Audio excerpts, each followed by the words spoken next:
So welcome back to the channel. In this video I am going to teach you about the section 8 company. मैं basically थोड़ा सा बताता हूँ। Section 8 company वो होती है जो प्रॉफिट मोटिव के लिए नहीं बनती है, जो कि बनती है पब्लिक को हेल्प करने के लिए। So in this video I am going to tell you about the object of section 8 company. Section 8 company अपने प्रॉफिट का क्या करती है और उसका डिविडेंड क्या कैसे होता है कि होता भी नहीं है। सेकेंड, कुछ इंपॉर्टेंट नोट्स जैसे कि 5 पॉइंट नोट्स आप यहाँ पे देख पा रहे, वो मैं आपको बताऊंगा। So let's start.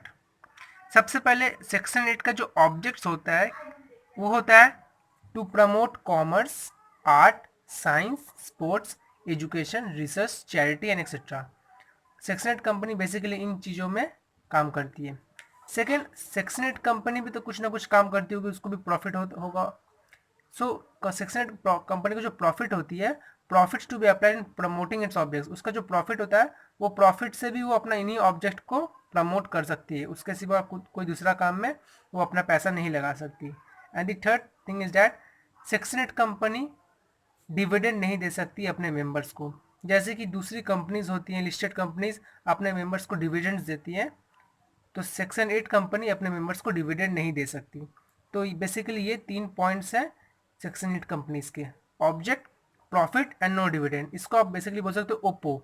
ओ से ऑब्जेक्ट, पी से प्रॉफिट, फिर पी से प्रोहिबिट एंड ओ से ऐसे एक्स्ट्रा मैंने बोल दिया ओपो वर्ड बनाने के लिए। So you can say it OPPO. Now we come to the notes. In notes the first thing is that this type of company needs licence to carry out the charity. Of course आप लोग जब section 8 company अगर बनाना चाहते हो या फिर जब बनाओगे, आपको रजिस्ट्रेशन के टाइम आपको सेक्शन 8 कंपनी का लाइसेंस भी लेना पड़ेगा। उसके लिए एक अलग प्रोसीड्योर है। Next, second, this companies can convert into private और पब्लिक। यस, सेक्शन 8 कंपनी अगर चाहे फ्यूचर में कभी तो अपने आप को प्राइवेट या पब्लिक में भी कन्वर्ट कर सकती है।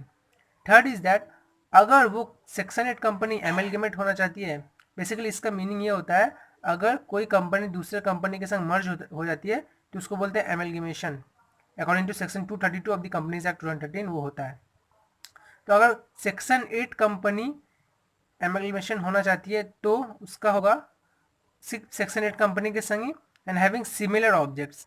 सो इसका मतलब होता है कि सपोज एक कंपनी है सेक्शन 8, वो बेसिकली एजुकेशन में है, तो अगर वो कोई कंपनी के संग मर्ज होना चाहती है तो वो कंपनी भी सेक्शन 8 होना चाहिए और वो कंपनी भी एजुकेशन में ही होना चाहिए, तभी वो मर्ज हो सकती है, नहीं तो नहीं हो सकती। फोर्थ पॉइंट इज दैट अभी जो हम लोग सेक्शन 8 पढ़ रहे हैं कंपनीज एक्ट 2013 में, वही सेक्शन 8 कंपनीज एक्ट 1956 में सेक्शन 25 में दिया हुआ था। तो जो अभी सेक्शन 8 है वो पहले 2013 से उसको बुलाया था section 25 companies. And the last point is that section 8 companies को बहुत सारा एग्जाम्पशन मिला हुआ है कंपनीज एक्ट के अंदर। उनमें से मैं एक एग्जाम्पल बताता हूँ।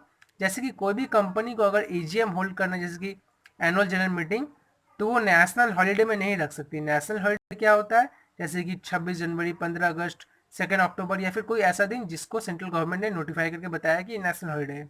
तो कोई भी कंपनी उस दिन अपना एनुअल जनरल मीटिंग नहीं रख सकती।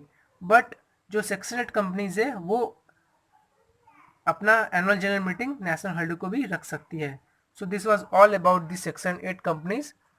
I know this is not in brief, but ये जस्ट आपको एक आइडिया देने के लिए है कि सेक्शन 8 कंपनीज क्या होती है, कैसे परफॉर्म करती है एंड क्या क्या उसके साथ हो सकता है। So thank you. अगर आप लोग को ऐसा वीडियो और देखना है तो please do subscribe to my channel. मैं आपको कंपनी लॉ के रिलेटेड एंड सीएस के रिलेटेड वीडियोज़ डालता रहता हूँ। चलिए, थैंक यू।